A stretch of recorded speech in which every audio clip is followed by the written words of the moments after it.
Hi folks, we're going to take a look at question 5 from the test 3 preparation sheet. So here we have McTruen's gourmet brand cookies use a mixture with 34.5% chocolate chip, and they get that by combining mixtures that have 25% chocolate chip and 50% chocolate chip. And how many pounds of each would they need to prepare 1,200 pounds of the gourmet brand mixture?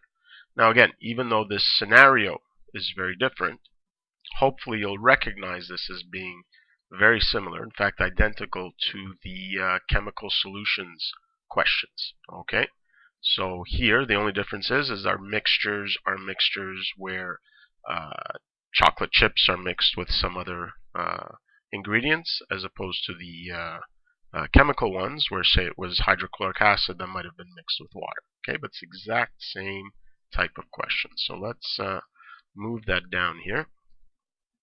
So we can write our equation. So here, how many pounds of each would they need?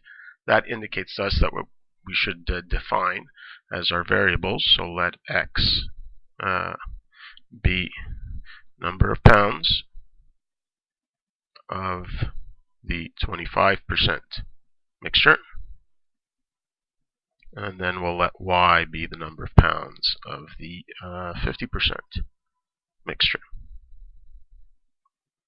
Okay, so now that we have this, let's move this aside and write our equations. Okay, so again, similar to the chemical solution questions, okay, we've got two things going on here. They tell us about the total amount of mixture that they have to use, in this case here 1,200 pounds. So if I take the amount of the first mixture plus the amount of the second mixture, that should give me the total weight of my final mixture. So here x plus y is equal to 1,200. Okay. The next piece of information is about the amount of chocolate chips that we have in our mixture.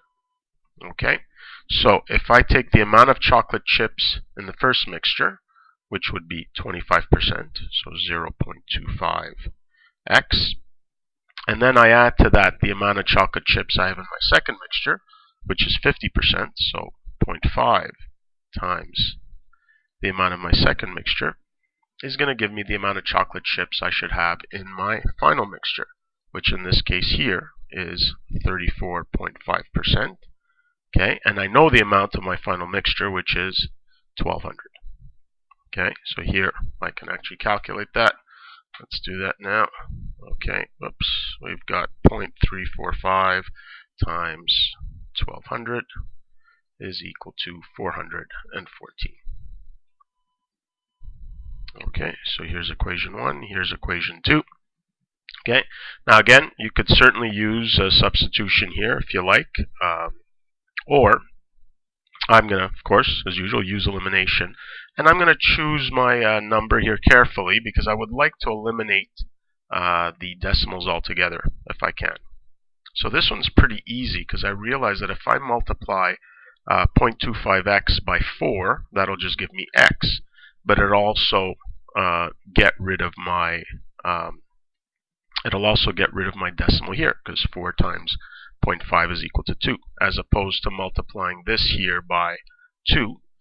That would be equal to 1y. However, this would still remain a decimal. So I'm going to multiply equation 2 by 4, okay, to get x plus 2y is equal to 4 times 4, 14. Still have that there.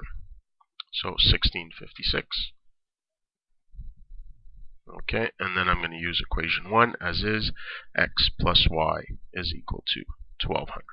Okay, and now this is what I'm going to work with. Subtract to eliminate the x's, and what do we have? Well, this worked out very nicely because 2y minus y is equal to y, and 1656 minus 1,200, so that looks like 456. Okay, so this is going to be 456 pounds of the second mixture. Okay, and now we can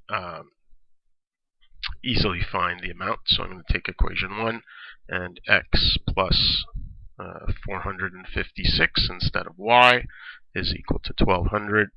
And so X is just equal to 1200, okay, minus 456. Okay, and here we have 744 pounds. Okay, and there you have it, our answer for number 5.